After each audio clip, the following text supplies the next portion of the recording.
I am Mark Guimond. I'm the Director of State Legislative Affairs for the Arthritis Foundation. And I'm here to talk about several different things today in respect to Senator Mensch's bill. And the first is, what are we talking about in biologics? And I think you have a very good sense now of the scope of the problems that patients actually have in a real-life basis.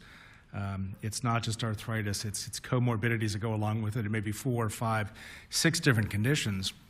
And the medications that they need are being placed on tiers. We had the example of 4 tiers. We've heard recently that there are as many as 9 tiers of medication, starting out with generics at the bottom and working all the way up to biologics. In my written testimony, you'll see a picture in there, a graphic, of what life was like for children before biologics and what life is like for them now for the most part.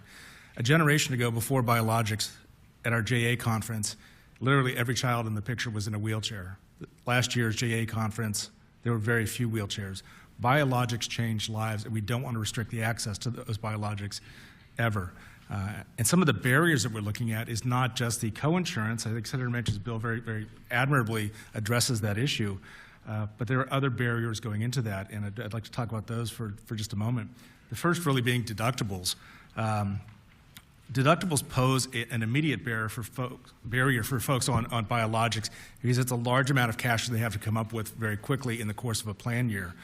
We refer to it as the January effect. If somebody has a $2,000 or a $3,000 individual deductible or a $4,000 or $6,000 deductible for the family, that full deductible may get to them and need to be satisfied in the first month or two of the plan year. And the reality is if people don't have that money, they don't get their medications. You're not just going to pull out a card and say, throw it on there. People have their mortgages, they have food, they have other obligations that have to be met. So the concern that we have is that people, one, have to meet their deductible. And then once they've met their deductible, there's also the coinsurance aspect. And a lot of the coinsurance for biologics can be 20, 30, 40, and we're even up to 50% now in some places. So if somebody has a medication that their out-of-pocket obligation could be $1,000, $2,000, $3,000, they meet their deductible, then they have to meet their coinsurance, and again, if they don't have the money, they don't get their medications. And this is a continuing process up until they hit their out-of-pocket maximum, but it is a direct barrier to access all the way along.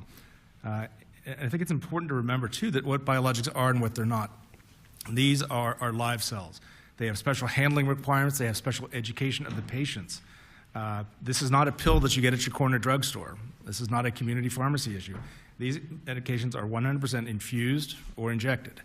That's it. They're very serious medications. They're very complicated medications. We think Senate Bill 841, and commend Senator Mensch for his introduction and leadership on this, is a very good starting point. The coinsurance aspects are very important. About 1/4 of the entire country right now is covered by some kind of copay cap or coinsurance cap. Those citizens may be going out of pocket $100 a month or for a single medication, maybe only $200 a month for their aggregate medications. And as Aaron said over here to my right, there are multiple medications that people may be taking. So it's not just addressing a single medication, but a whole stream of the comorbidities. And we think that the entire process of cost needs to be looked at. It's not just coinsurance, it's the barrier to access, but it's the whole system.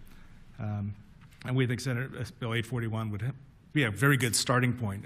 Probably not the end all at this point, but we have to start somewhere. And if we're looking to people in arthritis in particular, it's a chronic, lifelong condition. It's debilitating.